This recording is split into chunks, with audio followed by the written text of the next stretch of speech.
Welcome to Sisters in Crime's Murder Monday, where authors talk all about their crime craft. My name is Jacq.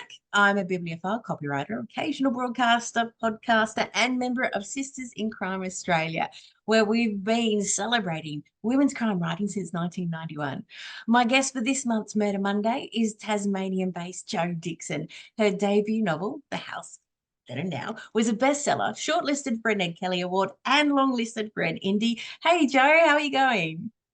Hello, Jack. It's so good to talk to you. And you. Here we go. This is Jo's very quick bio. There's a lot she's squeezed in. Like many writers, Jo's had a varied career. She's been a dental assistant, event coordinator, travel agent. She's run an online shop and never really believing her passion for writing could lead to anything. She's been wrangling an ever-growing collection of animals, bringing up two boys, young men, I should say now, and attempting to transform blackberry infested paddocks into beautiful gardens. Now she also writes full-time, creatively twisty, suspenseful stories that feature flawed characters who make mistakes, but tend to be a little bit stronger than they think. The real kickoff on her writing journey was in 2015. While living in Bangkok with her husband and kids, she completed an MA in writing and figured no more procrastination. She was going to finish at least one book. And she did. Following that was the passage of pitching, sending in partial and full manuscripts, receiving plenty of lovely rejections, and lovely as words. Then she signed up for the Australian Society of Authors virtual literary speed dating, which is a mouthful in itself. She ripped apart her synopsis after some brutal but incredibly constructive criticism from Fiona McIntosh, and it worked. A short time later, she had a two-book contract with HarperCollins Publishing. It's been a hell of a 12 months. Her debut novel, The House of Now and Then, was exceptionally well received. But Jo, could you give us an elevator pitch for your latest novel, which has been just released, A Shadow at the Door? My goodness, what an introduction. I know, it was a bit full on, wasn't it? Look, did you do all that? Okay, A Shadow at the Door. So this is the story of an ex-actress. Her name is Remy Lukens. Remy has moved to Hobart, and she spent the last couple of years renovating an absolute dive of a house. Like, it was dank, it was manky, it was ugly, it was mistreated, but underneath all that, she could see that it had something. So she's put all her love, all her energy, all her blood, sweat, and tears into renovating this house. It's her proudest achievement. Way better than being a trophy wife. But her not so nice ex-husband, who lent her the money to buy the house, wants his money back, and he's trying to force the sale. So, being in a bit of a financial quandary, she takes in two unlikely tenants. Now, when I say she didn't want to do this, I mean she did not want to do this. She's a recluse. She doesn't trust people. She's had some bad stuff go down in her past. So bringing in these two tenants is against all her instincts. And then, of course, things start going wrong. It becomes obvious someone's out to get her. So the question is, has she let the trouble in through her front door? Is the trouble in her house, in the room next door? Or is it something from further afield? And it could be that they're all in danger. So Oh. I'm not going to give It any sounds more like away, because if I now say I any know more, why it'll be spoilers. I was about to say now I know why they're starting to call you the queen of domestic thrillers. Oh, I see. I don't know if it's a thriller. This question comes up a lot, and I think thriller is a um, mischaracterization for me, because to me a thriller is about pace. It's about chases, and Oh, you every see, I can see the thriller in it because it builds the tension and it uses your ah own imagination to get you onto the edge of your seat, which is, for me, what thrillers do is have edge of seat going, oh, what's going to happen next? What's going to happen next? So it could go either way. Doesn't yeah, necessarily have okay, to be action. okay. I will take that. I'll take that. I call it twisty mysteries. Twisty Yeah, mysteries and well, suspense. definitely twisty mysteries because there were twists and turns that, oh, we can't give anything away. Can't Can't give give out anything you and away. by the book. But we've also got to do our questions. So I better Okay, just let's go. because we just, Jo and I also have another podcast and we do chat a lot. So I have to keep to the cards this All time. right. Okay, keep to the cards. Let's do it. Does your main character ever surprise you? Yes. Yes. The short answer is yes. I'm a planner, but every now and then something will come up and I'll just go, oh, I didn't see that coming. And that is a great feeling. So yes, my main character does surprise me Oh, frequently. fantastic. What triggers you to write on a particular theme?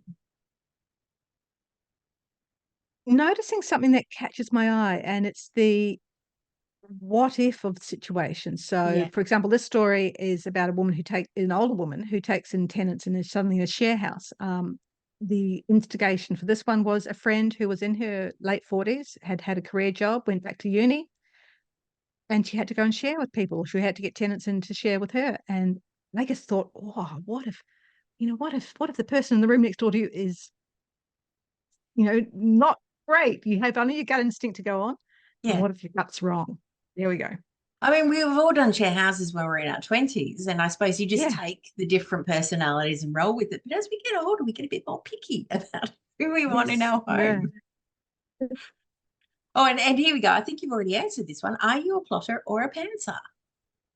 I'm a plotter with tendencies leaning towards pantsing more and more as I progress. And so for example, I'm writing my third book at the moment, and I had it all plotted out, and I'm about two-thirds through, and I've suddenly gone, I don't know what's happening, and I don't know where this is going, and I'm just going to keep writing, and then things keep cropping up. So I do plot, not to the nth degree, but Oh, I've got the bones, and then I flesh it out as I go. the little pantser in me is just really thrilled to see. Actually quite enjoy it. It's a little bit stressful when there's a deadline, but I actually Yeah, quite enjoy those moments of, oh, where is this going? And having to really think about um, the motivations of the characters. What would the character actually do in this situation? yeah. So it's almost like acting. You have to sink into the character and look at the world through their eyes and think, where are they going? What are they going to do next? So they're setting up home in your head. Uh, yes. I have voices in my head. I have whole people, their whole worlds. How important is place in your writing? Oh, for me, place is so, so, so important. To date, I've written everything set in Tassie because that's where I live. Um, love the place. I love being able to immerse myself in scene and setting. I love writing scenes or settings that are really true. I like, especially for down here in Tassie, when locals or people who've been to Tassie read my books and they come across a setting that is absolutely spot on, and they Yeah. go, "Oh my God, I know that place. I can picture it." Um, so yes, place is very important for me. What started you on a life of crime? Sheer necessity. No, she set out consciously to write crime, but I actually thought I was going to write romance or women's fic, but I have a tendency to lean towards dark and twisty, and everything would start heading down that path, and so I learned to go with it. And because at first I thought you have to be really, you have to know all about police procedure and um, the machinations of crime solving, and I did thought, oh, that's going to take research, and I'm lazy and I didn't want to do that research. But then I realized you can write crime that has nothing to do with procedures. It can just Yeah. be suspense and mystery and twists, and it still falls under the crime genre. Are you part of a writers group and how important are they? I'm not, we're not in a structured writing group. We've got a lot of, we did the masterclass where, of course, Yeah. you and I were sitting next to each other.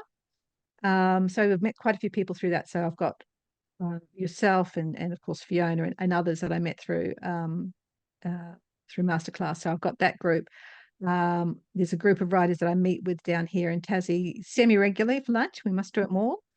And then of course there's just the online community. So I don't have a writers group where we sit and critique each work or go through each other's work, but I have support and Yeah. people to talk to, share the journey with, ask for advice, vent, all those things. So I've got writing support, I'm Yeah. not a specific. Well, I suppose that leads to the question is, do you think that a critique group is the only writers group that has value, or it's the support network that has more value? Mm. For me, it's a support network, Yeah. and the friendships, the friendships that you grow. I can't speak to critique groups because I've never been part of one.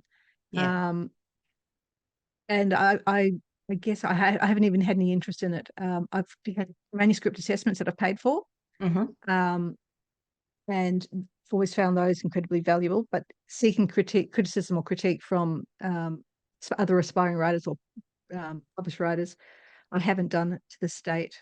So for me, I think for many people that is really important.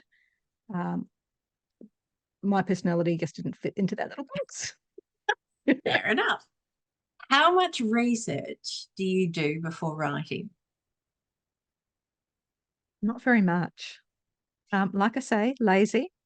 Um, I like the bit where I sit at the computer or sit at my sketch pads and I'm drawing up these stories. I love the creation of the story. Yeah. The research is like annoying. So it takes me off on rabbit holes and tangents, and I disappeared into the computer, and suddenly 3 hours have gone, and I've um, haven't got anywhere with words. So I tend to I tend to choose subjects that I don't have to do a great deal of research on. So Yeah. I'll probably never do historical.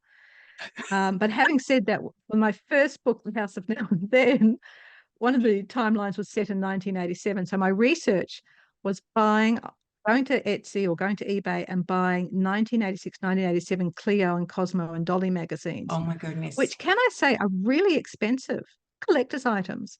So my entire research for the 1980s timeline was reading these old magazines and then listening to playlists. Just out of curiosity, were there magazines that you would have read in the 80s anyway? Yes, yeah, yeah, yeah. People, I know. Apparently, I'm not allowed to hoard them. Um, so Well, if they're yeah, collector editions, they're not hoarding. they're just old mags that someone's pulled out of their from under their bed, and Yeah. an old Cosmo or an old Clio costs about $16 on eBay. It's like So you're saying shame kept them. $16. I was Them. thinking that's probably just average for a magazine anyway. Now, isn't it? Oh, actually, a new magazine would $10. Yeah, Do you start with the plot, the character, or something else?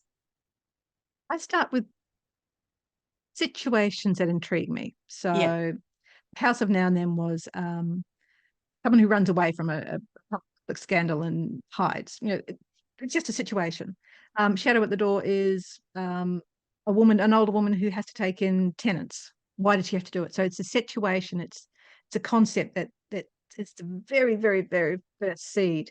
Yeah. And then I start pulling out threads of plot very vaguely, and then I start putting in the characters, and then it's kind of a back and forth as the Yeah. story progresses. The characters become more and more rounded as I work my way through the story. Yeah.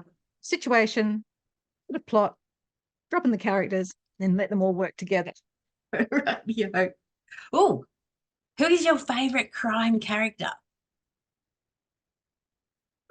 Sarah Barry's Lexi. Oh no, that's your Oh, bookshelf I'm looking at. Up there yes, on your yes. bookshelf.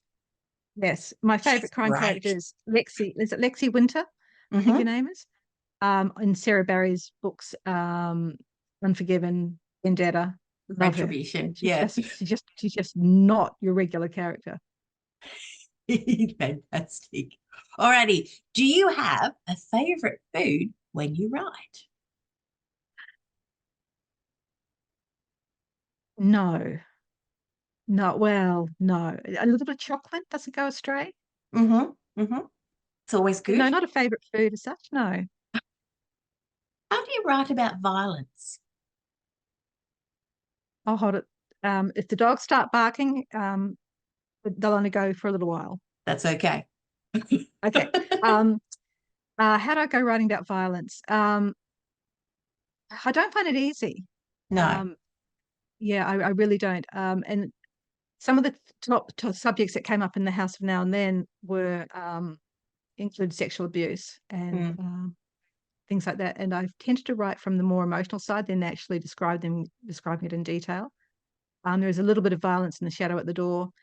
I really got to work on it. It doesn't come Yeah. naturally to me. Yeah. And is I that tend why to, you build that tension? I think so. The focus Yeah. for me is not the physical violence, but the repercussions Yeah. of it. So the emotional consequence of being abused or being assaulted or, attacked or whatever it might be. So yeah, the acts themselves, I do write them. They don't Hmm. come naturally. So that's something I've got to work on. Who are your writing inspirations? Oh my God. Okay. I'm going to turn around and look at my bookshelves. Sarah Look, Barry. do you need to see any of mine? Oh, look at your. Oh, look. Actually, I can see my own bookshelf. Yeah, Sarah Barry. Lisa Jewell out of the UK. Hannah Yep. Richell. Um, Lucy Foley, who does all those beautiful closed room ones. I'm thinking Ruth Ware. Ruth Yep. Ware out of the UK. So a lot of the UK um, mystery and suspense writers. Um, And did you read Petronella crime McGovern. growing up? Like, did you read mystery Yes, growing up? yes. Were you Trixie Belden or Nancy Drew I I or Famous was Five? Famous Five, definitely. Hmm. Swallows and Amazons, which is probably not crime. Although they did solve some Always um solve mysteries, yeah. yeah, they always solve mysteries. Um yeah, so I didn't I didn't really do Nancy Drew or the Hardy Boys or those Hmm. ones. I sort of jumped straight into uh adult books. That's what you did, really, because there was Yeah, no sort of yeah. YA, was there, We didn't have YA back in the day. back in the day? Um and if as a if you're a prolific reader as a child and you were advanced, they'd say, okay, well, you can move into the adult section of the library. Yeah. We'll just have to get books checked by your parents. Um, I read some stuff that was probably inappropriate for, for a 4, Everybody 13, did. I mean, 14-year-old. every Flowers in the Attic, Oh my Stephen God, King. Flowers in the Attic. There's some really weird stuff that was out there, wasn't it? Was. Oh my God, yeah. Okay, we've got time for two more questions. So, what Okay. is the hardest part about being a writer? Because you are a full-time writer now. I am a full-time writer, and it's very full on. Yeah. The hardest part, can say at the moment, the hardest part is juggling. Yeah. So I've got a Shadow at the Door's just come out, so I'm in the middle of launch and publicity for that.